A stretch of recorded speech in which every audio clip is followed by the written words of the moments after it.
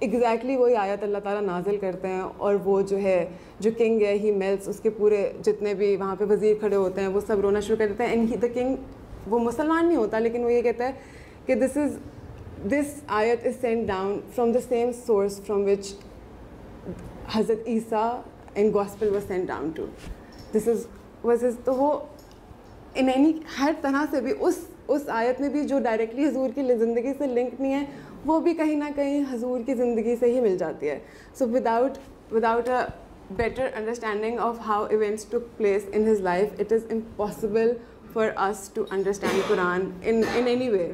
پہلی آیت, پرانی آیت, کسی بھی آیت کو پڑھتے ہوئے. another example that جس سے میں سب سے زیادہ انسپائر ہوئی تھی اور جس سے زیادہ مجھے سب سے زیادہ سمجھ آئی تھی کہ without reading the life of the prophet you can never understand any سورت آف قرآن, واز سورہ فتح, جو صلح حدیبیہ کے ٹائم سب صحابہ نے حضور سے اختلاف کیا تھا جب صلح حدیبیہ ہو رہی تھی, کیونکہ وہ ہر کوئی مسلمان بہت زیادہ پریپیئرڈ تھے جنگ کے لیے دین دا قریش.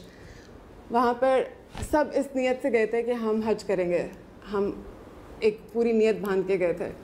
وہاں پر صلح ہو گئی اور ان کو واپس جانے کا حکم ہو گیا کہ ہم اگلے سال آئیں گے ود اے گریٹر مشن. حضرت عمر سے لے کر اور بہت سے نون صحابہ نے اس کو اپوز کیا اس بات کو. حضرت عمر ناراض بھی ہو گئے حضور سے. اور وہاں پر ایک ایونٹ اس طرح کا پیش آیا کہ حضور نے صلح حدیبیہ سائن کرنے کے بعد انہوں نے سب کو ہی called out to everyone کہ سب آ کے سیکریفائس کریں, سب جانوروں کا ذبح کرنا اسٹارٹ کریں. تو کسی نے حضور کی بات نہیں مانی, سب ناراض ہو کے بیٹھے تھے. حضور نے دوبارہ کہا, پھر کوئی نہیں اٹھا. حضور نے 3 دفعہ کہا, لیکن تیسری دفعہ پہ بھی کوئی ناراضگی میں نہیں اٹھا, اس اپوزیشن میں کہ ہم یہ سوچ کر آئے تھے کہ ہم خانہ کعبہ جا کر اپنا سیکریفائسز کریں گے. حضور خود کھڑے ہو گئے اور انہوں نے اپنا اونٹ ذبح کرنا شروع کیا اس ڈر سے کہ اب انہوں نے شروع کیا. پھر 2-3 صحابہ اٹھ کے, حضرت عثمان اور یہ سارے لوگوں نے اٹھ کے آنا اسٹارٹ کیا.